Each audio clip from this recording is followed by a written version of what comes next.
recite Surah Al-Fatiha. Bismillahirrahmanirrahim. Alhamdulillah Rabbil Alameen. Ar-Rahmanir-Rahim. Maliki Yawmiddin.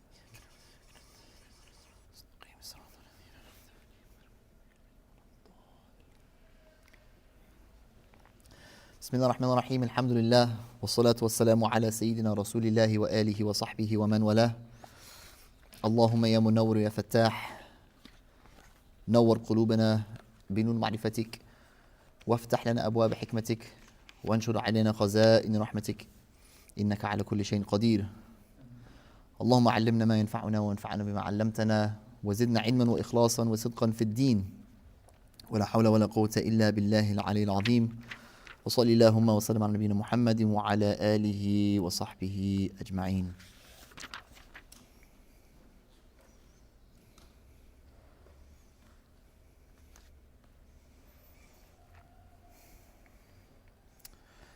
Alhamdulillah. So this is our third class on this text of Imam al-Sanūsī rahimahullah ta'ala, known as الصغرى, which is a basic primer in Islamic theology. Gives you an understanding of what it is that you're supposed to believe and why those beliefs are true. So alhamdulillah, we've now reached, after looking at the section of epistemology, and epistemology means what again? Study of what is. Study of what knowledge is. Knowledge. Knowledge is. What is knowledge? What's the nature of knowledge? What are the sources of knowledge? So after doing that and coming to terms with the different types of judgments that we have, we said that there are legal judgments, we said that there are empirical judgments, and then rational judgments. And the types of rational judgments are three. What are they? Necessary, impossible. Good. Yeah, so got the Arabic and the English. Wajib, something that's necessary, rationally necessary. And we said that something that's rationally necessary is something that if you assume its non-existence, a logical contradiction arises. So the opposite of what's wajib or necessary is mustahil, right? Impossible or inconceivable. Sometimes it's translated as inconceivable. If you assume it does exist, a logical contradiction arises. And then you have what's jaiz or what's possible, whether you assume its existence or non-existence, no contradiction arises. So قال المصنف رحمه الله تعالى ونفعنا بعلومه في الدارين آمين. فإذا عرفت هذا فاعلم أنه يجب لمولانا جل وعز الوجود لتوقف وجود الحوادث على وجوده تعالى ودليل حدوثها لزومها لما يفتقر إلى المخصص. So he says, after fleshing out the issue of how we come to know and what knowledge is, Imam al-Sanūsī puts forth the first of God's 13 necessary attributes. These are going to be the attributes that we're going to go through, and typically the scholars will place these attributes into three main categories. The first category is known as as-sifa nafsiyya, or the self attribute, and this refers to God and it doesn't mean anything else. The second category are what are known as the sifat as-salbiyya, which are the negating attributes. And these refer to what in theology departments we call apophatic attributes. They're attributes that we come to know through the negation of certain qualities. So you take a quality like beginning, and then you negate, so no beginning, no end. Right? So you come to know a quality given your negation of a particular property or quality. And then the third category, which is known as as-sifat al-ma'ani, the attributes of meaning or the positive attributes. And these are attributes that refer, that we come to know God through meanings. Okay? So the first category, the self-attribute, is that Allah subhanahu wa ta'ala has necessary existence, or that He necessarily exists. And the self-attribute is that which indicates the exact thing itself. For example, we can posit something like Umar exists. Can we point to Umar? Point is there. Now can we point to Umar's existence? It's weird, right? It's a strange idea. So what that means is his existence is not other than himself. Like you can't point to Umar and then point to Umar's existence. So when we say Umar's existence, we simply mean that Umar is, that Umar obtained, or that he's an actual thing. It's not an additional property to him. So he and his existence, we would say, are the same. This is what we mean by the self attribute. It's the thing itself, that Allah, that God has existence. And so he says, يجب لمولانا جل وعز الوجود. What's necessary for God is existence. Because the existence of incipient hawadith things, the world, are contingent on his existence. So what that means is it's a kind of conditional statement, i.e., if the world exists, then God exists. This is epistemically because we start by looking at the world. We say the world is changing, and changes require causes, and those causes, they can't go infinitely into the past, and therefore the world needs some sort of agent in order to bring it into existence and determine its properties. So the argument that Imam al-Sanūsī gives begins by saying the existence of hawadith things that are incipient. And what does incipient mean? What do I mean by that? Incipience is a term that means anything that begins, an occurrence. And for something incipient or contingent things to exist, they're dependent on the existence of a cause, and we come to know that this is God. So God's existence is necessary. Okay? How do we know that? We know that because the world exists, and the world began to exist. Now look at this a little more closely, and you say, well, what's the proof that the world began? And then this is where Imam al-Sanūsī discusses the proof for the beginning of the world. He says, وَدَلِيلُ حُدُوثِهَا لُزُومُهَا لِمَا يَفْتَقِرُ إِلَى الْمُخَصِّصِ. And the proof that it's incipient, that it occurred or began, is that it is necessarily characterized with properties which necessarily need an agent, a mukhassis. The proof that the world began, the proof that the world is incipient, is that it is necessarily characterized by properties that necessarily need a mukhassis. MashaAllah. Welcome, welcome. So what's a mukhassis? An agent that does takhsis, like to specify or to determine something to be a particular way over a number of other ways. So this argument wants to say anything that has certain specifications or certain properties, then it must need something other than itself to have specified it. Right? It did not specify itself. It didn't bring itself into existence.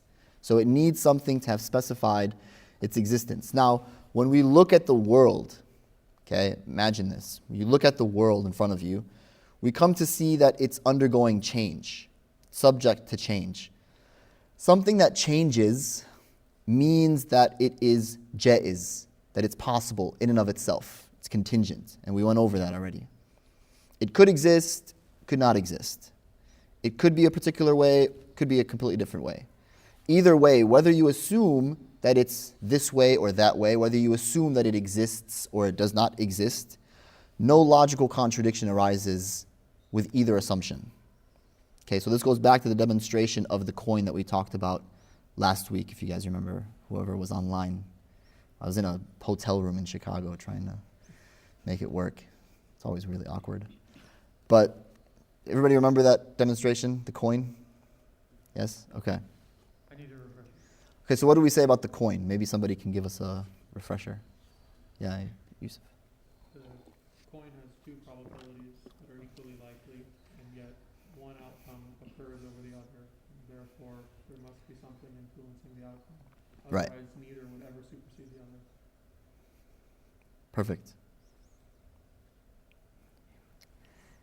Ask. Yeah. Okay, Good. I heard you, but Yeah. does it fully make sense? Okay. Good. See, that's what we want. We don't want like me just talking and you don't understand what's going on here. We have a coin, okay? I flip the coin in the air. What are the odds that it lands on heads? 50-50. Right. Heads 50-50, tails 50-50, right? We're all in agreement here. Okay? In other words, the coin in and of itself has the possibility to either land on heads or tails. And both of those possibilities are absolutely equal to one another. Okay? Now let's say that you see the coin and it's on heads. The question that we have to ask is, are the probabilities that one was determined over the other contained in the coin itself? Is it the coin's fault that it landed heads? Exactly. In other words, it's another way to say it. Did the coin cause itself to land on heads? No. Why do we know that? We know that because we just said that both of those possibilities are completely equal to one another. 50-50. But then you want to say, but heads somehow determined itself, was the preponderant over tails, and you want to say that that happened by itself, which would then mean that you have to substantiate that it is both equal to tails and greater than tails in and of itself. And that's a logical contradiction. This is going to be huge for the way in which we come to understand the proof of the existence of God. So keep that in your mind. That's a tool. Keep this tool with you for the rest of your life. If you don't understand it, it's fine. We're going to keep going over it more and more and more and more and more and more. Okay? So the point that I wanted to make, though, was that when you say something is in and of itself possible of existence, what you're saying is that either way, you assume its existence, you assume its non-existence, no logical contradiction arises, right? Now, when you see something change, we would say that that's an indication that that thing is possible. So this is a property by which you come to know that something is possible. Because it was one way, and then it changed and became another way. So the first property it had was possible, and then another property it has also becomes possible. So for example, an object is at rest. Okay, and then it begins to move. So the fact that it's at rest as opposed to being, say, in motion, when the two are equally possible for it as an object, requires some kind of explanation that's external from it. All right? So the argument is basically the following. The universe consists of physical objects and its properties. So there are physical objects that are either still or moving, coming together or separating, etc. And every physical object has at least one of these properties. It's either at motion, or it's at rest, or it's combined with something, or it's separated from something, right? Can someone think of a physical object that doesn't have one of these properties? That is, say what the properties are again? Either at rest or in motion? Or At rest, in motion, combined with some other property, or separated from some property. Dark mode. Does everybody understand what I mean when I say a physical object? I'm talking about something that has spatial extension. That's all we're really referring to here. So we're all physical objects. Everything, the universe is a physical object. Everything within the universe is a physical object. Matter itself is a physical object, so on and so forth. Anything that has spatio-temporal existence. Can you think of anything? Yeah. Sure. So we know that, for example, a rock that turns into sand is simply because of the fact that it changes its shape in some form or manner, right? Is there ever an instance where something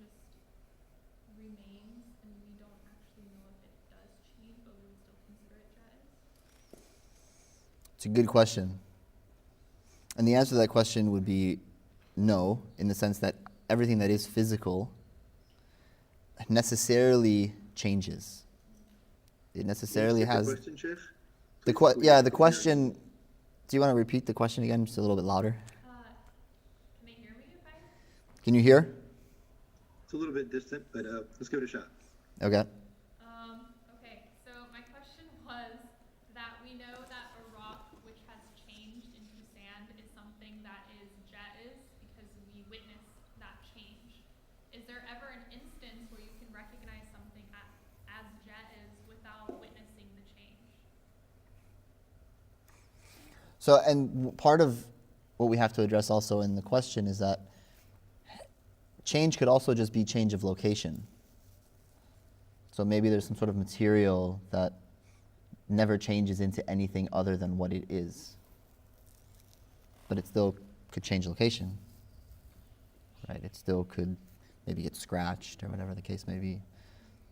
But we're very in tune to the kind of self-evident nature of that reality. Everything in the world, the universe, is constantly changing. It's in flux, as the Greek philosophers would say. And all of us are the same way, right? We once were in our teens and now we're in our 30s. We're like, what happened? And then, your hair is no longer there, and and then, more things happen, your knees give out, and so on and so forth. These changes that happen, and that's all good. Like, these are this is what life is. Alhamdulillah. Allah gives us gray hairs in order for us to come to recognize that this world is fleeting. The essential nature of this world is that it's fleeting, which should, for any thinking, rational human being, it should bring about the contemplation and reflection, what's going to happen to me? Where am I going? What is all of this about?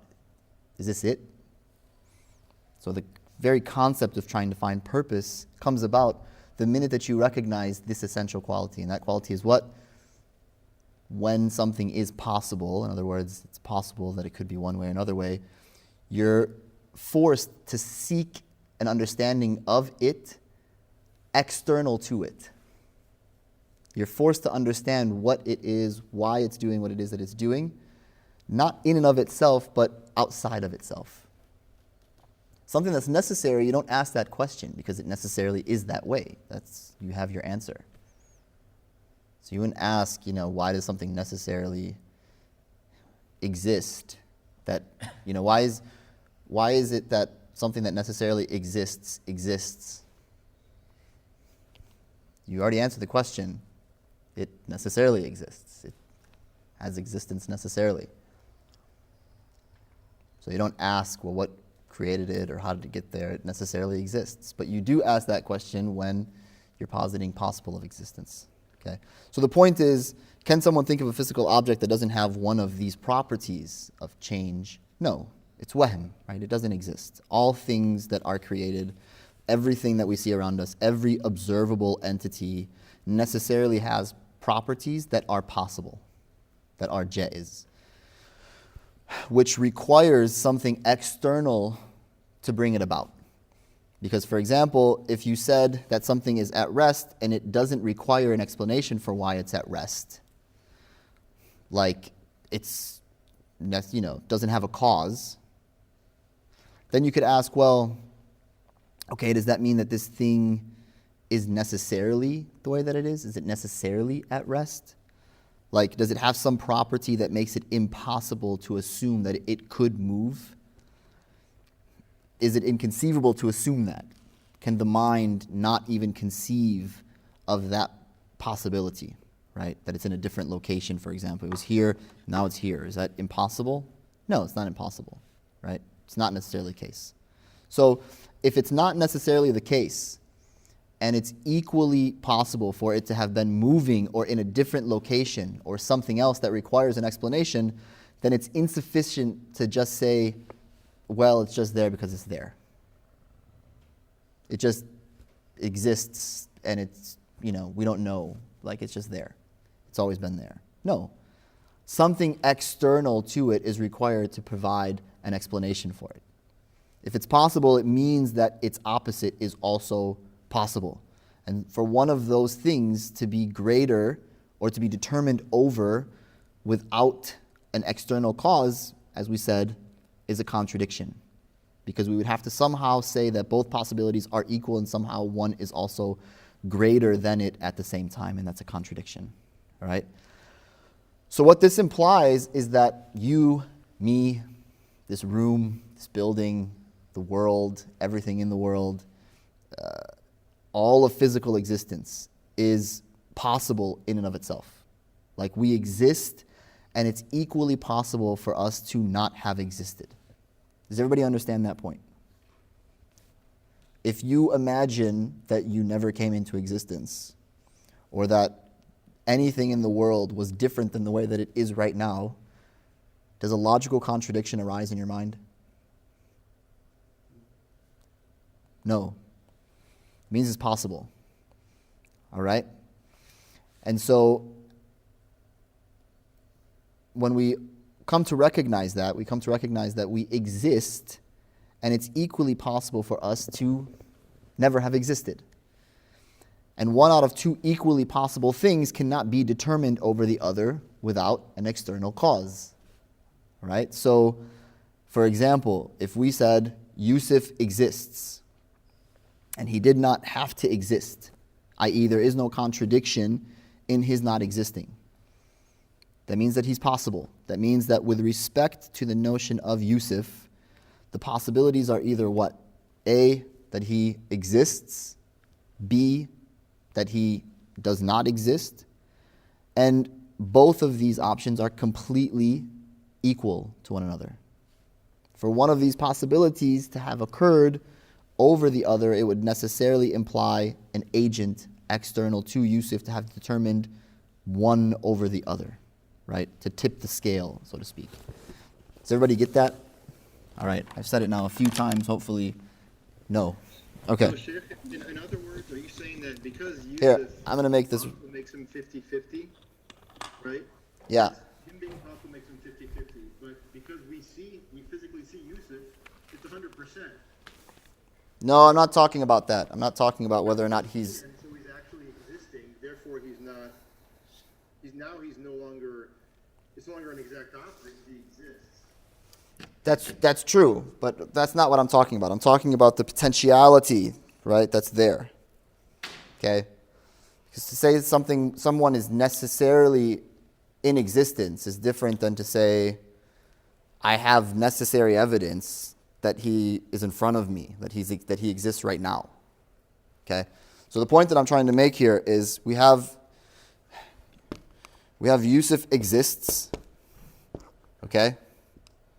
And we're saying that is completely equal to Yusuf not existing. All right? Either one of those are completely possible, which means that they're equal to one another. All right? Now, if you wanted to try and say, well, and this is what some atheists are trying to posit now, to say, well,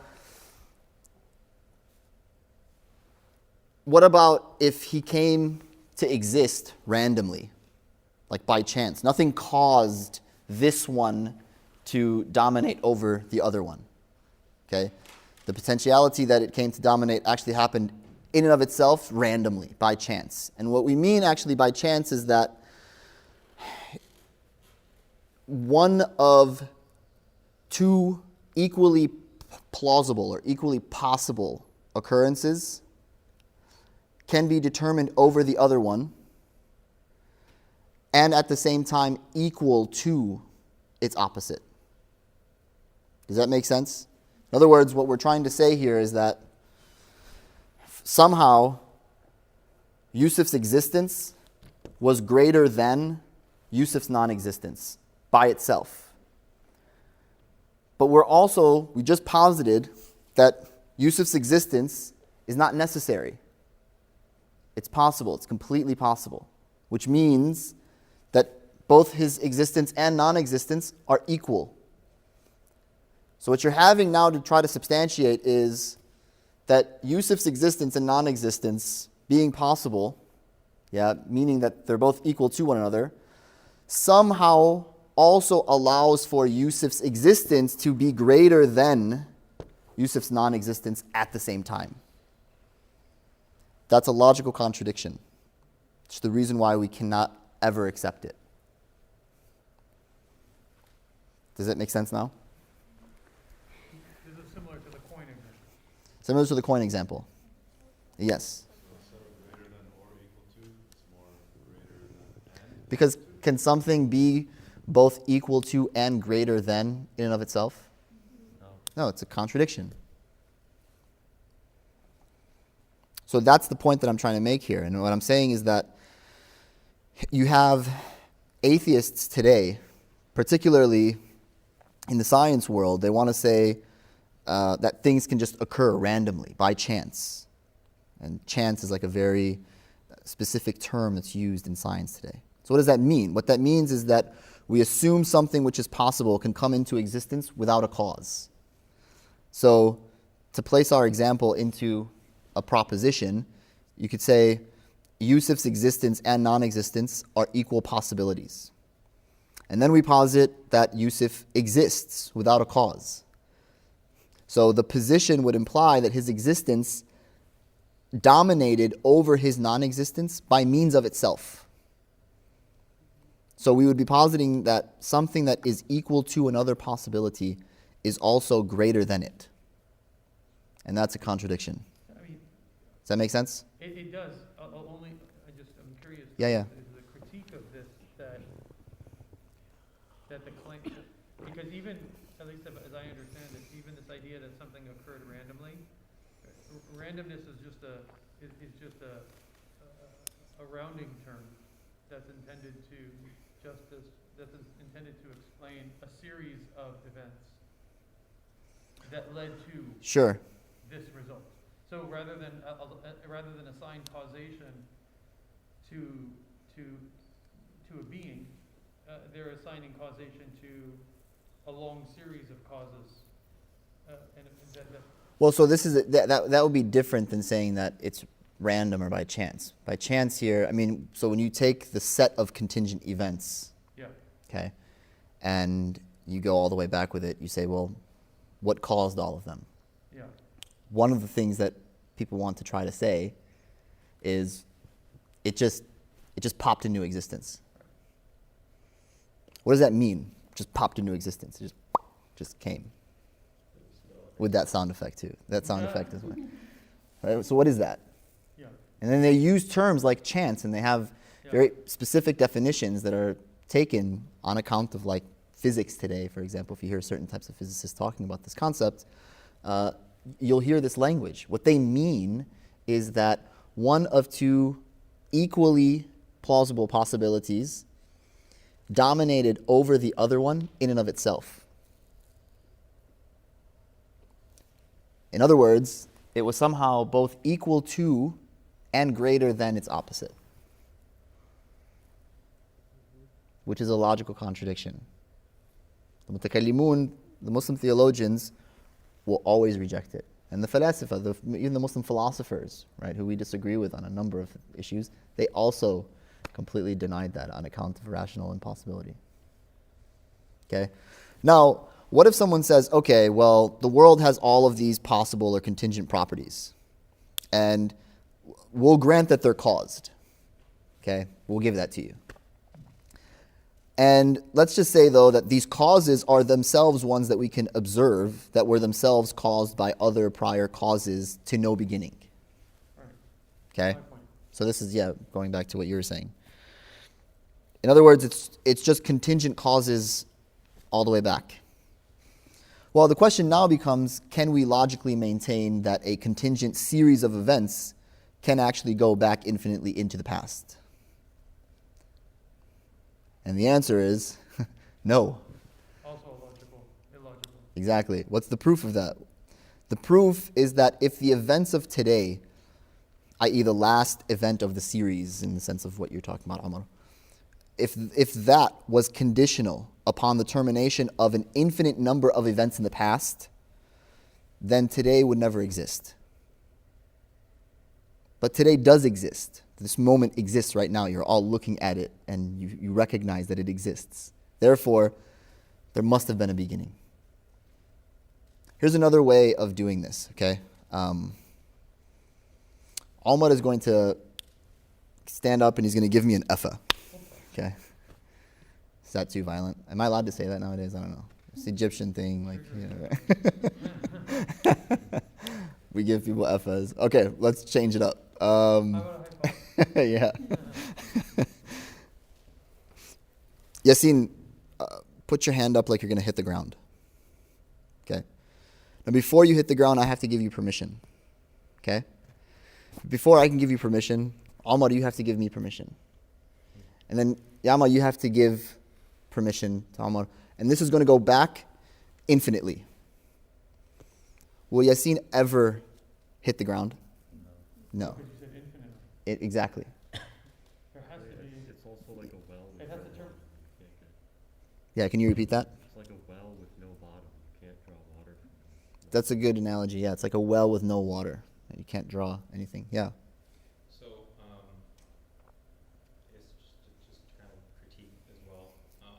Can you say it louder so that they might hear it? Yeah. Yeah. So, with that analogy, right? I mean, we're saying that, like, for example, if there was an infinite series of dominoes, that last domino would never fall because it's not possible for that endpoint to be reached because it's infinite. But Right. what if someone were to come and say, okay, well, like, this isn't, we're not the last domino, we're just somewhere in the middle of that series of infinity, and there is no real end to it, it's just going to keep going. So how would you respond to that? Well, it seems like they're trying to evade the question. No, I mean, think the in- idea is that you can't arrive to the present. Yeah, so the point is that the present can't actually occur with if what you're telling me is that it's conditional upon the termination of an infinite number of events in the past. No matter where it is in the past, it doesn't, that actually is, it's inconsequential. No matter where the future is going. Well, the future is different. Let's hold off on that. But just the idea of us saying, that today's events are contingent upon the termination of an infinite series of events in the past means that today never actually will happen. But today did happen. It's happening right now, which is proof then that at some point in time, okay, something began that cycle of events. And you can't say that that something has an equal probability as having not happened, and at the same time, a greater probability that it happened. You can't say of the event itself. Right, yeah. Yes. Let's just use Big Bang as a placeholder. Sure. You can't say that the probability of the Big Bang happening is as equal as it not happening, but then at the same time, it happening is greater than it not happening. Right. In other words, and this is actually, we're going to come to this, if we are going to posit the Big Bang, the natural question to ask from there is, what caused the Big Bang, right? Yeah, and we'll get to this point in a second here. But hopefully everybody has understood kind of the basis of the argument as it's drawn out at this point. Yeah. Okay, so I have two questions. Yeah. The first one being, how is that different from like the domino effect where one thing causes another, which causes another? So the domino effect is simply to try to say that, I don't know exactly how you're using the domino effect, but if you're trying to say that there are a series of events that take place that then lead us up to the very last series of events that are happening at the moment, that can't happen unless the first domino goes down, right? If it's going the opposite way, infinitely, Yeah. then it's safe to say that you're never going to actually arrive at now, the present. And then my second, Yeah. my second question was, I don't know if you have the time to answer this, but like, what does Islam say about like evolution? Like, I don't know if you've seen that picture where it's like that animal is kind of like a platypus, has a tail. Yeah. And people say that from there it left the water, it became a land animal, and then we have humans now. Yeah. So that's a huge question. We'll save it, but it's a really good question though too. Yeah. Okay, so I've kind of been like listening, and so if I understand correctly, what we're trying to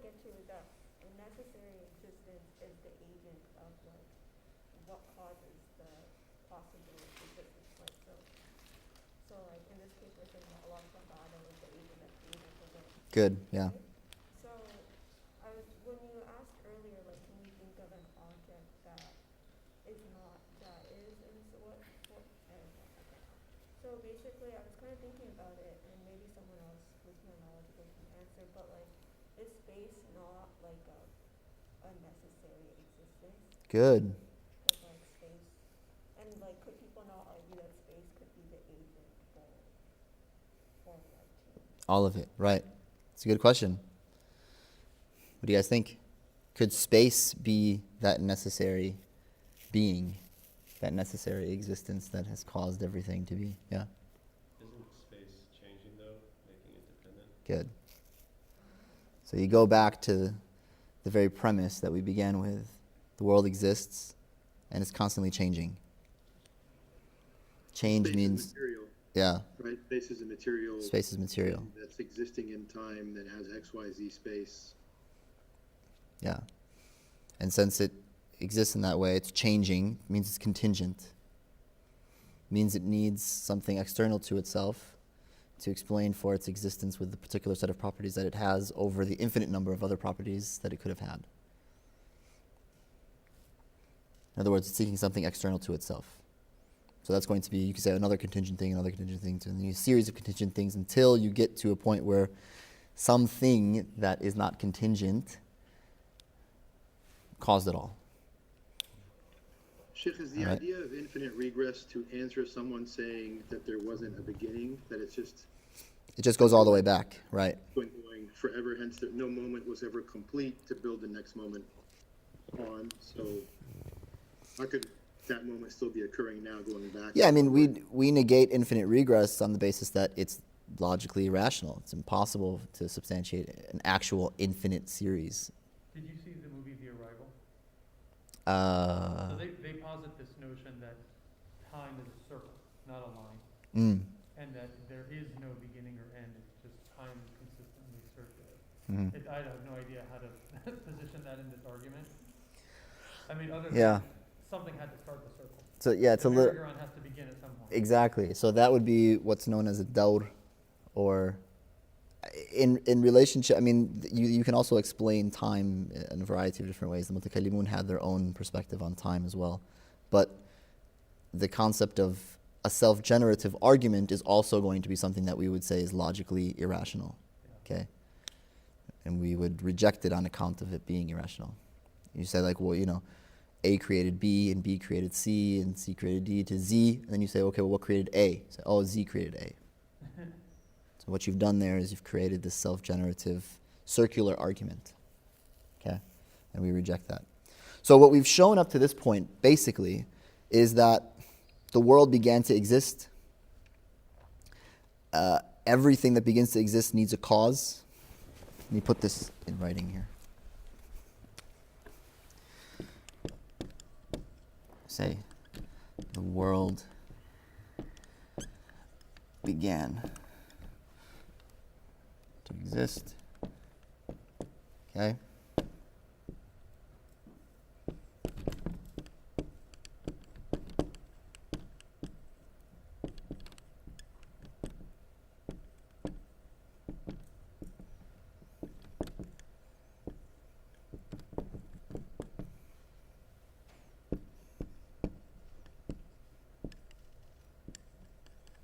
Needs a cause. Therefore,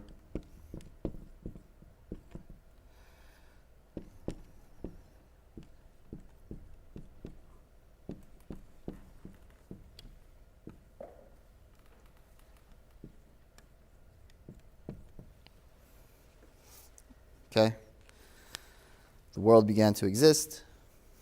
Everything that begins to exist needs a cause. Therefore, the world needs a cause. So the first premise is the world began to exist. How do we know that? We said we observe changes.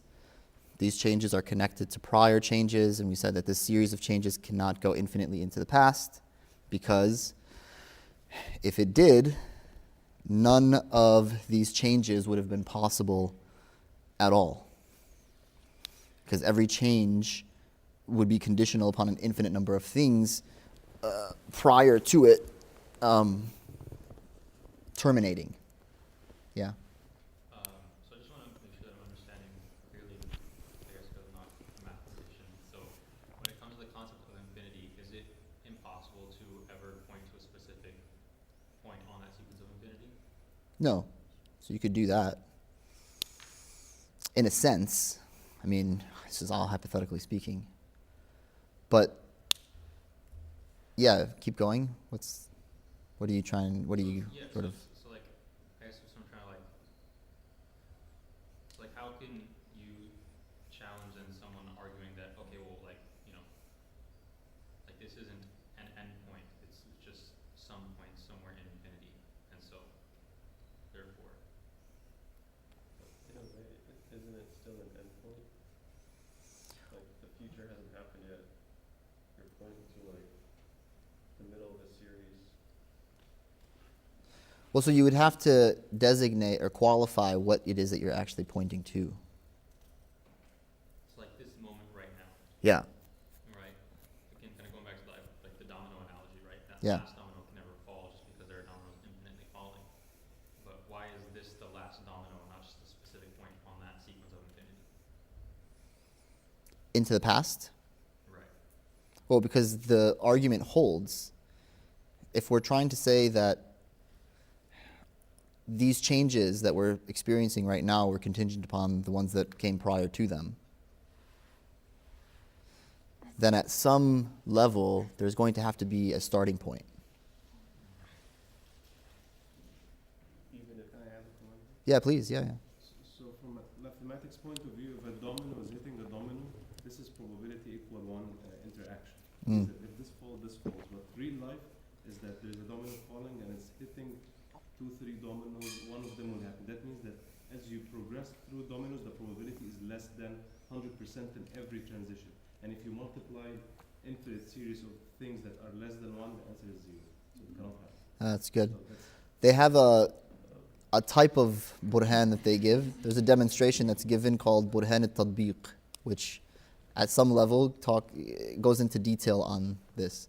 I didn't use that, obviously, because, that's for specialists, basically, people that understand that language. Assalamu alaikum.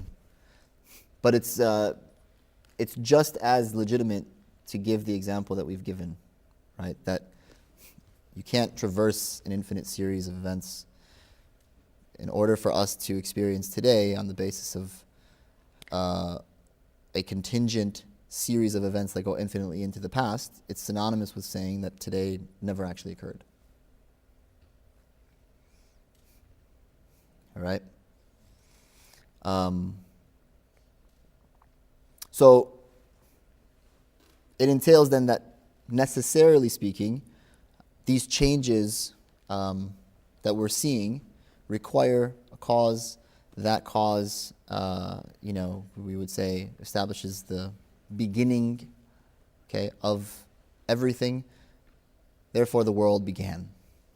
Now, interestingly, like the orthodox view in modern physics also says that the world began to exist 3.6 billion years ago, or whatever the date is. So scientific orthodoxy before that point actually was that the world was eternal, the steady state theory. But then after the Hubble telescope discoveries, they realized, well, the galaxies are actually getting further away from each other. That means that they actually were closer prior to that, and if you continue to go back, it means that they all must have been together at some point in the distant past. They calculate that at like 3.6 billion years. Then they ask, okay, well, what type of energy would you require for these massive galaxies to be spreading out at these types of speeds? Which means that there must have been some massive explosion that began the universe. They call that the Big Bang. So that's the sort of general narrative that's given on the Big Bang. But now they're somewhat in a bind. And the reason goes back to what I think we addressed earlier with Amr. Okay? The natural thing to say from there, the world began with a Big Bang, is to ask, okay, well, there must be a cause for that. And that would have serious implications on their positions, obviously. So now some of these people are trying to argue that, well, before the Big Bang, there was nothingness, but it's possible for the world to come from nothingness. And there's a really great clip of Lawrence Krauss, who's kind of like the popularizer of this particular concept. He wrote a text called "How Something Can Come From Nothing," or something stupid like that. And he's on a television show with Stephen Colbert. Should watch the clip if you have time. It's really hilarious. Actually, we should just watch it here, but when we get a second. Unfortunately, for the likes of people like Lawrence Krauss, the notion of nothingness is and can only be no thing. So if you're entertaining this concept, as many physicists want to try to entertain, that nothing is actually like a quantum vacuum that, is filled with protons and neutrons and whatnot, that we're no longer talking about the same thing anymore. Okay? Nothing is absolute nothingness. It's a sort of categorical nothingness insofar as the way that we use it. If you're trying to substantiate something other than that, we would say that that's not nothing. It's not no thing. All right? Now, the obvious implications today is that the world did begin to exist. Physics today substantiates that. And again, before they believed that, they actually believed that, the world had always been in existence.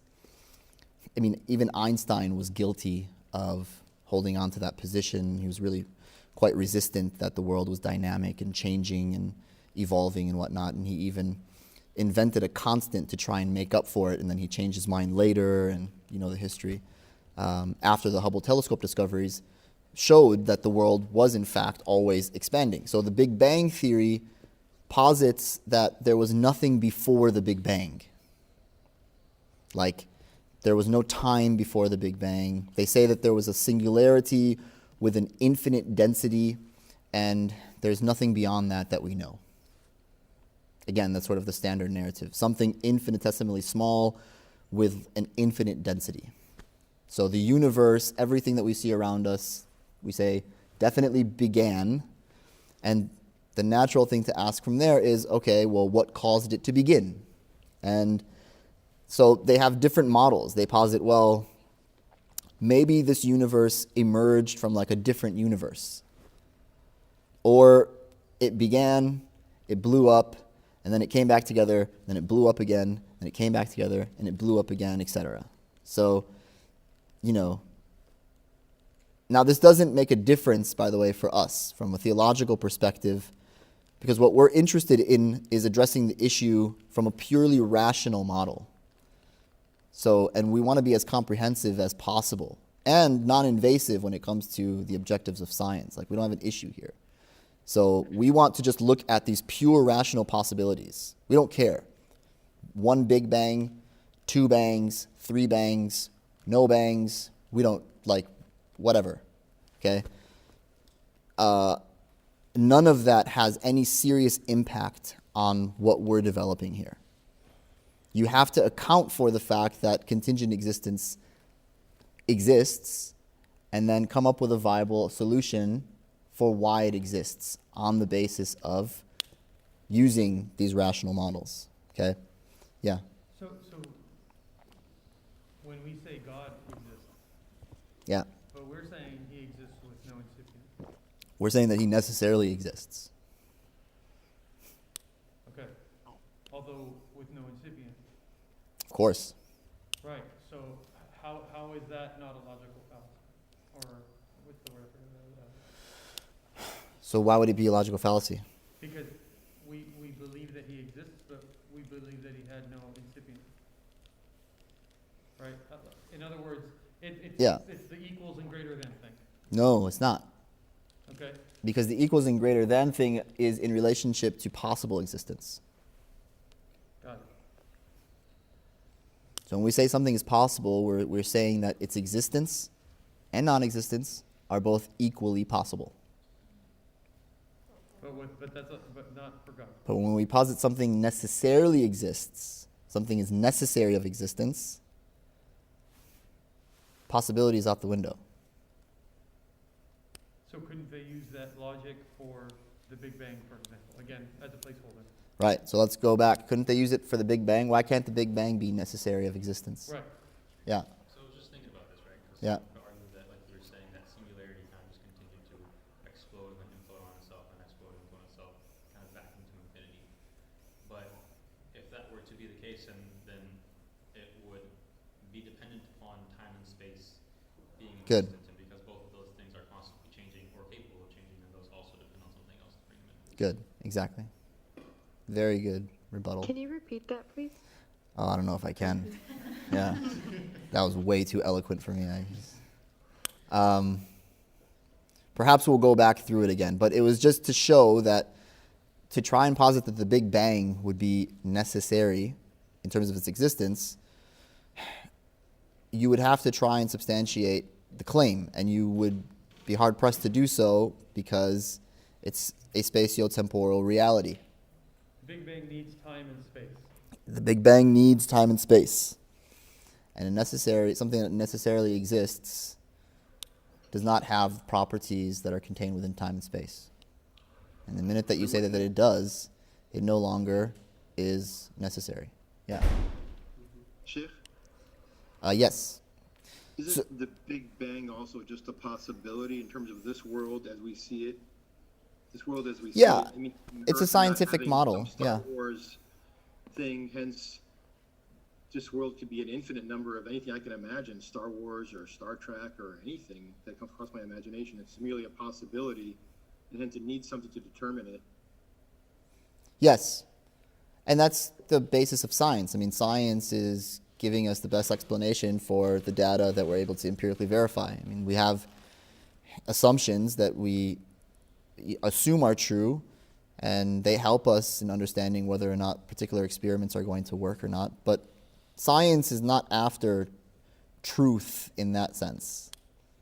They're after giving us the best, most accurate representation of the data and creating models that help us understand the data and the way that the data behaves. There are outliers typically to that system, and when the outliers become too much and we no longer can really make sense of the model as it stands, you either have to change the model or scrap the model and give us a new model.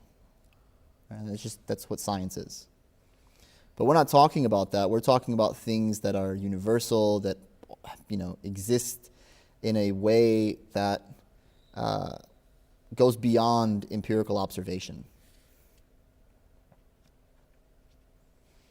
Yes. So how do we prove that Allah's not necessary existence? Is it through this like indirect method of saying, well, the world is a possible existence, and then you put something indirect to Allah, is that necessary existence? That's what we want to argue, yes. I mean, we haven't gotten there yet. We've gotten to the point where we've, I think, recognized that the world does need a necessary being to bring it into existence. So we've substantiated the claim that a necessary being must exist, okay? We're saying that's God. We know the conclusion here, but we can follow this sort of train of thought, and we'll arrive at the God of Islam, basically, one can say. Yeah. I would, just to piggyback off of what was said, go so You say far. it louder so they can hear you. Yeah. I would expand on what was said as well, just to mention that current models of the Big Bang argue that the Big Bang created time and space itself. Right. There wasn't actually time and space, so that wouldn't necessarily be as harsh a criticism as maybe imagined, but more That's a good commonly, point. the middle ground that's found is that most scientists would agree, even from a rational standpoint, that the Big Bang is a necessary, like creation itself is necessary, that there had to be an incipient cause that created everything. In that sense, even if the Big Bang exists out of temporal space and time, it still has to occur. Or where science hasn't gotten is to then make what seems to be the next logical step, which is if you have a necessary action, the necessity of creation, there needs to be a necessary being to do that creation. Right now, largely the scientific community has rationally reached the conclusion that we've drawn, which is if everything here is contingent, it must come from a necessary source, but not at the point we're saying that source is actually sentient of that creation. Correct. And you're going to find a lot of differences amongst the community of atheistic scientists or just atheists in general who carry atheistic beliefs or even agnostic beliefs. Okay? Does a necessary being even exist, for example, could be a question that we come to. We're not talking about like a personal God here. We're just simply talking about the concept of a necessary being that brought into existence everything that is contingent. What that is, you could argue for what that's going to be. Obviously, the Muslims were going to argue in a very particular way, and it's a very solid way of arguing. Could you just repeat just that last part he said about the intent? Is that what you were referring to? The intent of the incipient being was to make creation? What was that last that last thing you said? It's easy for atheists to rationally conclude that because we exist in contingent reality, it necessarily had to be initiated by something. But the conclusion that has not been drawn scientifically is that creation itself had to be intentional. Intentional, got it. Mm. Sentient, Right. that's the word you used. Okay, got it.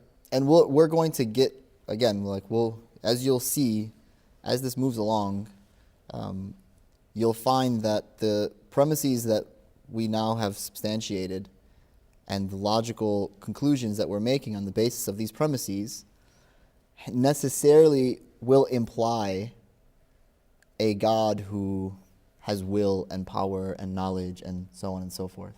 All right? And again, that's why we said that these are 13 necessary attributes that we're going to be talking about. We're just talking about, so far we've just, got through existence, and we're barely even there yet. Yeah. I just kind of further continue off this point. Like if someone were to come and make the argument that the Big Bang created time and space, that argument in and of itself, you maybe argue that the Big Bang created space, sure, but in order for that singularity to have changed from a singularity into the Big Bang, they would have had already been undergoing time, so time would have already had to be pre-existent. And we're argue that because time is changing, it itself is not necessary. Well, the standard model would not perceive time to have been in existence prior to the Big Bang. But in order for that That moment. singularity, right, to have occurred, something has to be going on there in order for. Yeah. So that's we get back to sort of the premise of where they want to try and take this argument, which is that we don't really know what that point is. It's, And even if you were to argue that there was no time prior to that, then the singularity would essentially just need to be stagnant, not doing anything. And at what point an object that motion stays in motion, or an object that rests is going to stay at rest unless there's something external beyond it. Exactly. But the point becomes, well, are we talking about a physical object here? Or what are we talking about? So if we're talking about a physical object, then you are going to have issues trying to substantiate that it's necessarily existing. So you can describe it at rest, then there's a possibility of motion, so on and so forth. Let me just get through this, and then we'll go through any other questions and clarifying points that you guys all have.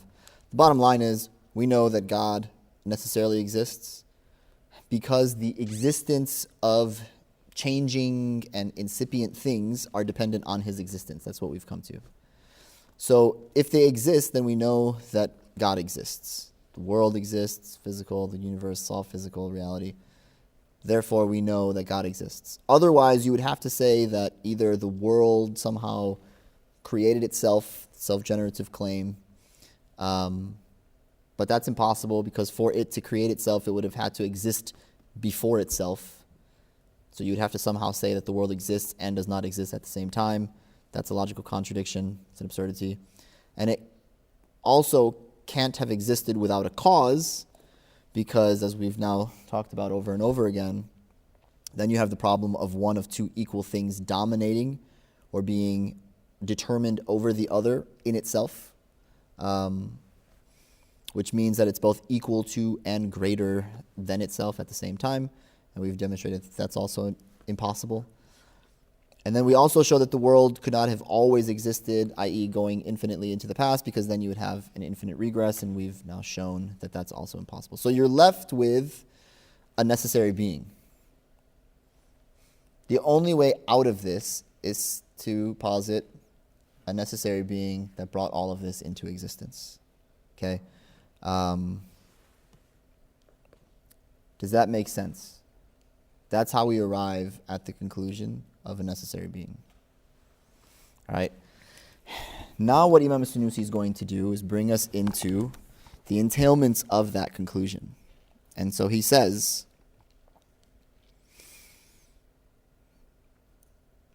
ويجب له تعالى القدم والبقاء وإلا كان محتاجا إلى الفاعل فيكون حادثا فيجب له من العجز ما وجب لسائر الحوادث بل يكون حينئذ وجوده مستحيلا لما يلزم على تقدير حدوثه من الدور أو التسلسل المستحيلين. It's also necessary that he has no beginning and that he has no end. Because if he had a beginning or an end, he would need something else to bring him into existence, and thus would mean that he is hadith, incipient. And so he says, and thus he would be dependent upon those things that incipient things are dependent on, in which case his existence would actually be impossible. Because the cause being itself possible would entail either a dawr, which is a self-generative claim, or tasalsul, which is the infinite regress. Okay, so he posits now the first of the 5 negating attributes, okay, which is that Allah subhanahu wa ta'ala has no beginning. And then he says he also has no end. All right? Now, this doesn't implicate any temporal states to God, like God is not in time or space, but are rather negating, or what we would call negative attributes, which are removing particular notions from him. So he has no beginning, qidam, what's known as qidam, which comes from the term mutaqaddim or taqaddum, meaning priority or like absolute beforeness, which is a kind of eternality, right? God does not have a beginning. The necessary being cannot have a beginning. And the other term is al-baqa, no end. In other words, it's impossible for him to come to an end. So he continues, he's everlasting. What happens if we posit that he did have a beginning or he did have an end? Right? And this is where Imam al-Sanūsī then says, well, if you wanted to say that he had a beginning or an end, then he would need something else to bring him into existence. And that would mean that he is contingent, hadith, incipient. All right? Beginning and end implies that he is possible, i.e. the possibility of existence or non-existence of God, which then means that, as we said before, everything that is possible needs a cause. So if we say that God is possible, it means that he's not necessary, he's dependent on something else, and he would need a cause. Therefore, he wouldn't be God. So whatever the necessary being is, we now know logically that the necessary being cannot have a beginning and it cannot have an end. Does everybody understand that point? Does everybody understand the proof? Yes? Any questions? I'm just missing the why they can't have an end part. So why can't they have an end? Like, both having a beginning and having the end connected in a way. In a sense. Everyone would necessitate being bound by time.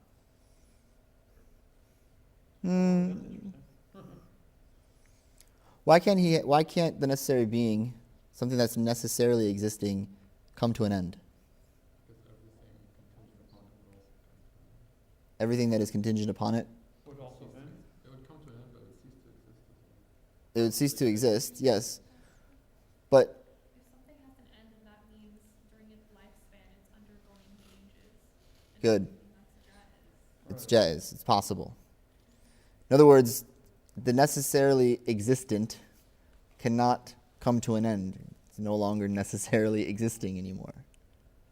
Doesn't it also imply that it must have a beginning too?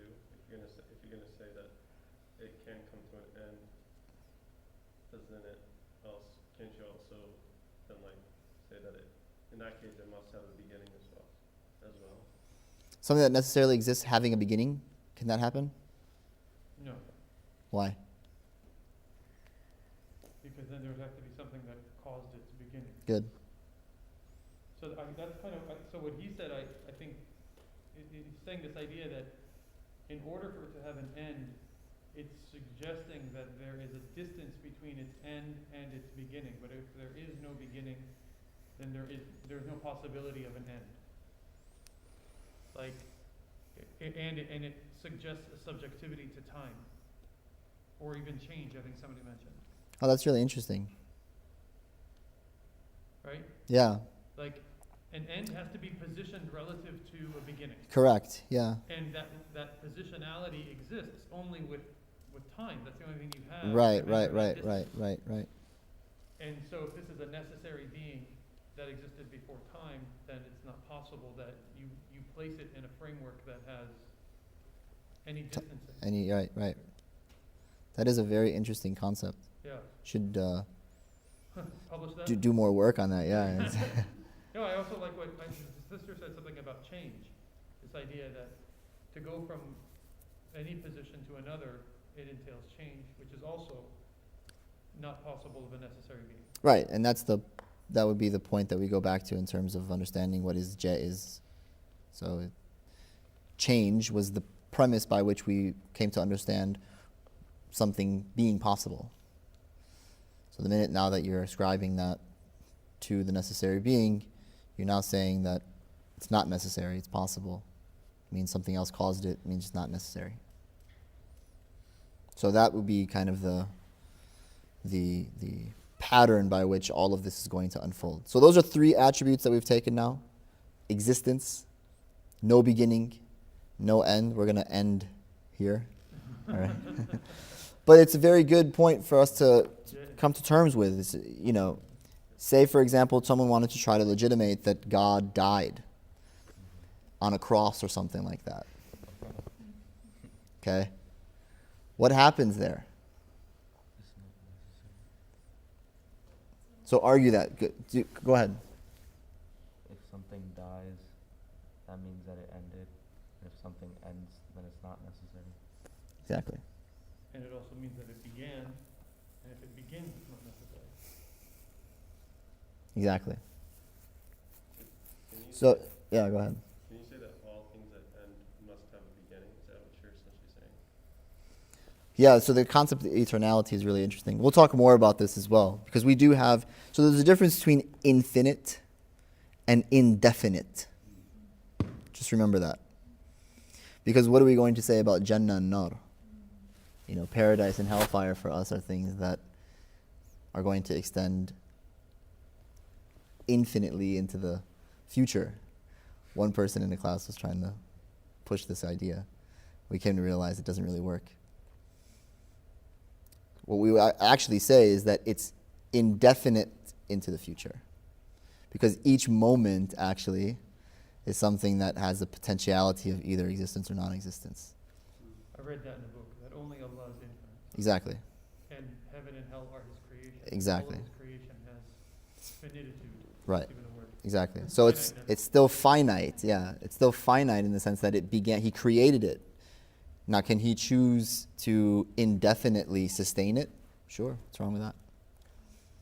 Yeah. May Allah subhanahu wa ta'ala allow us to indefinitely sustain in Jannah together with the Prophet sallallahu alayhi wa sallam. We'll end here. Wa sallallahu wa sallam ala nabiyina Muhammad wa ala alihi wa sahbihi wa sallam. Any questions, comments, arguments?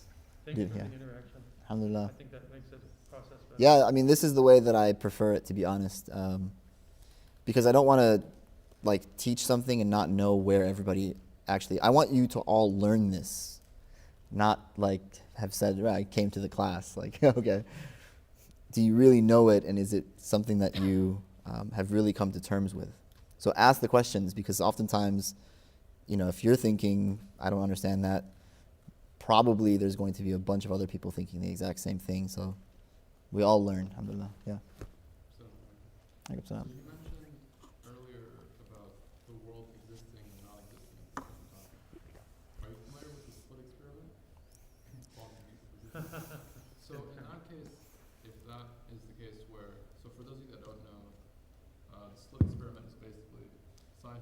fire an individual electron through a piece of paper or a piece of cardboard with multiple slits in it. And when they aren't observing this experiment, the electron appears to have gone through all of the slits. Then when they do observe it, it collapses down to only one slit. Mm. So in that event, couldn't you say that the world can very well exist and not exist at the same time until it's observed? It kind of goes back to that saying, like, if a tree falls in a forest where no one is, does it exist, or has it, like, does it make a sound? Yeah. So the quantum question is a really interesting question, and I think that it should be treated in depth. I'll try and give you kind of a lay of the land, because this point comes up even amongst, I don't know what to say, teachers in our community doing theology, who I think probably have good intentions. They just haven't really gone in depth on this issue, and they begin to make mistakes and then teach those mistakes to people. First of all, the whole thing about quantum mechanics, as you said, basically is correct. Like, you have an emitter with two slits. It's the famous double slit experiment. And what they say is that when you don't take a measurement, even though they don't really define what a measurement or an observation actually is, like, there's a whole lot of problems with quantum mechanics. Anyways, a better way to phrase it is, without anything interacting with the system, there are wave interference patterns. And when there is an interaction with the system, there are no interference patterns. So they're like, what is going on here? There are three big interpretations. If you go read in philosophy of science, there are like three that they posit are the ones that make any sense, and none of them deny non-contradiction. Like, none of them would go against the law of non-contradiction. This is the big point, okay? Bohmian Mechanics is one of the interpretations, which is basically, what it says is that the only reason that there's any doubt about what's going on is because we don't know the initial positions of the particles, and actually every particle is only in exactly one location at any given time, and it has one set trajectory, and it goes through one slit. And the only reason why we see this interference pattern is because there is a property in the system as a whole, which is defined by the wave function. This is kind of like a pilot wave. And the pilot wave dictates the particular trajectories of each particle. So everything in this model is deterministic, and everything's normal, and like life is good again in Bohmian Mechanics for people that want it like that. It's actually a very strong model in my opinion. William Lane Craig argues for it. He's a big fan of it. The other one is called GRW. This is a collapse theory. They say that the measurement that you take makes no difference to the system.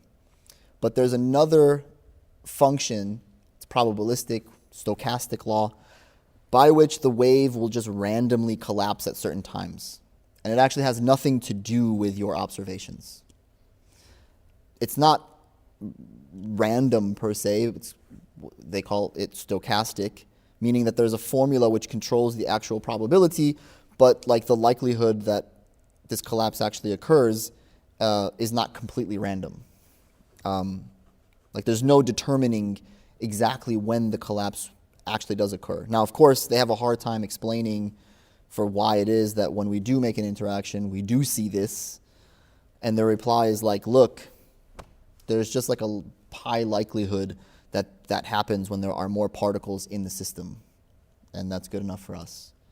So like when you make an observation or an interaction or whatever you want to call it, then there's more to the system, and so it's more likely to collapse. By the way, there's a blatant denial of conservation of energy laws on this interpretation. Just so you know, it's not a real problem for us as Ahl Sunnah, whatever. The third interpretation is called the many worlds theory. The many worlds theory is a completely absurd theory as far as I'm concerned.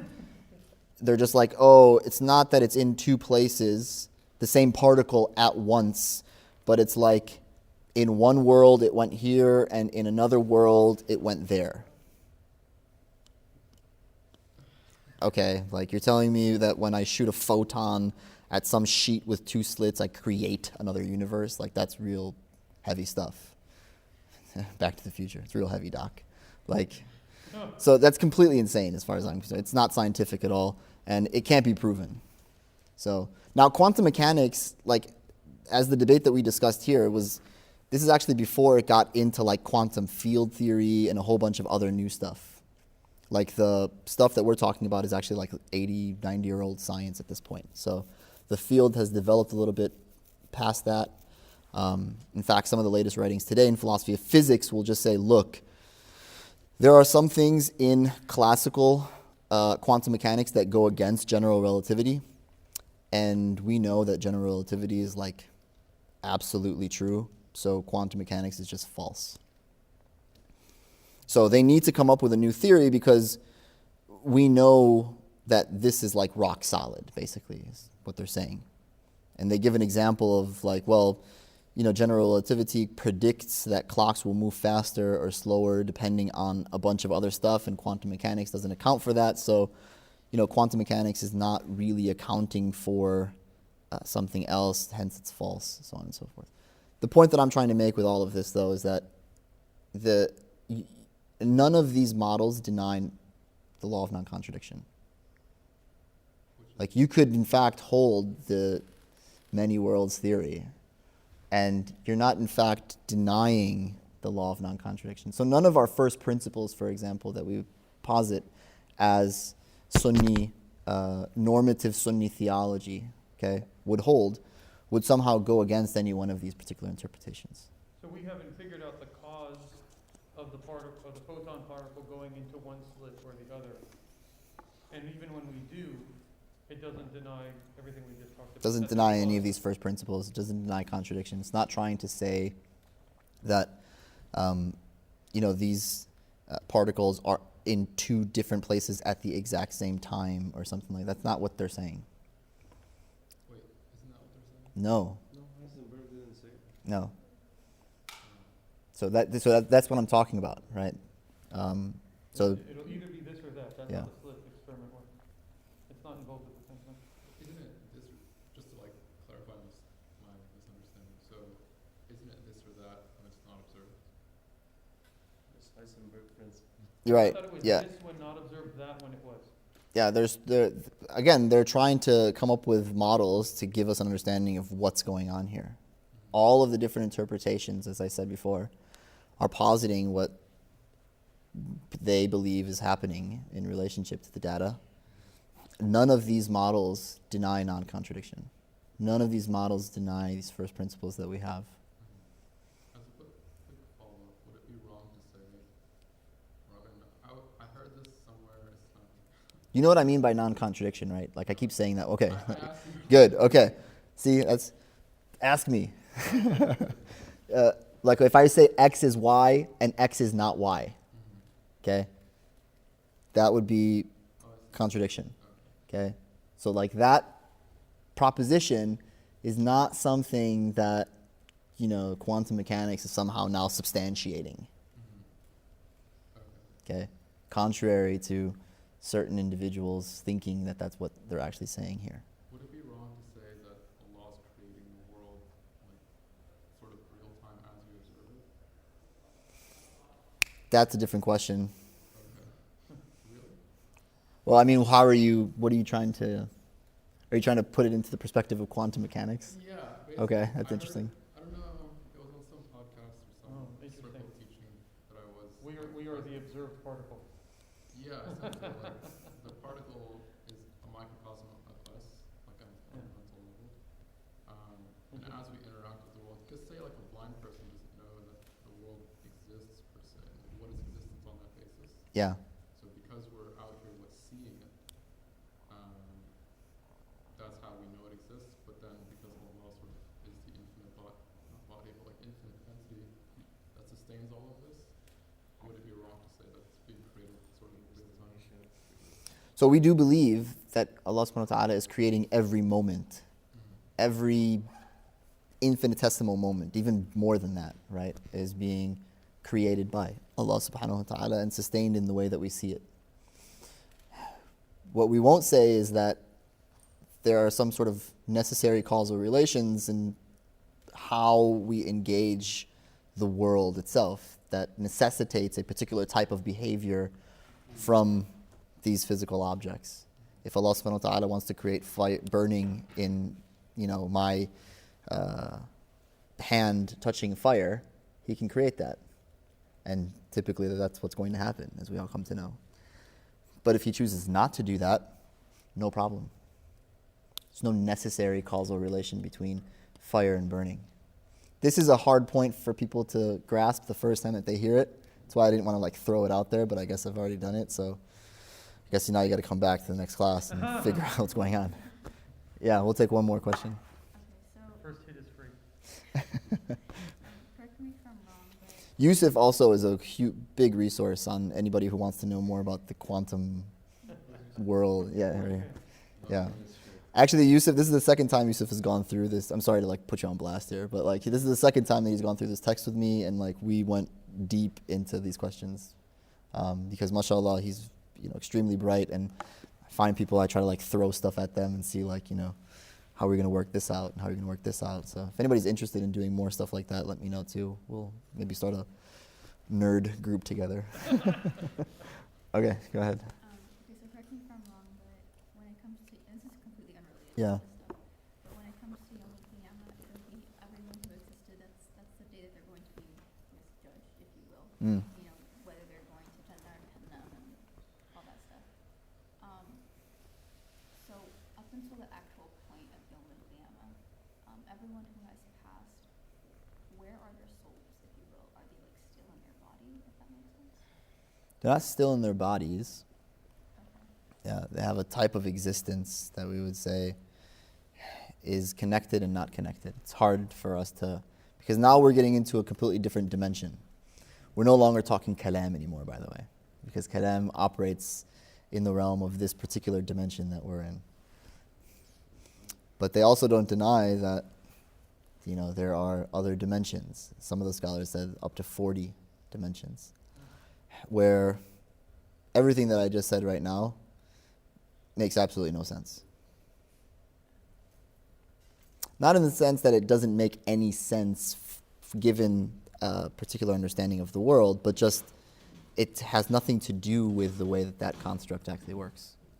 So, there are different opinions as to whether or not the soul itself is material or not material in our tradition. The majority of the early scholars said it was material. The majority of the later scholars said it wasn't material. Imam Ghazali was on the side of it being immaterial. Imam al-Razi was on the fence about it. Kind of went back and forth. So, وَيَسْأَلُونَكَ عَنِ الرُّوحِ. There's only so much that somebody can say about this topic as well. So Allahu A'lam. There's a type of connection, though, that we would say it has with the body, but it is not fundamentally connected in the same way that it is when it is here in this world.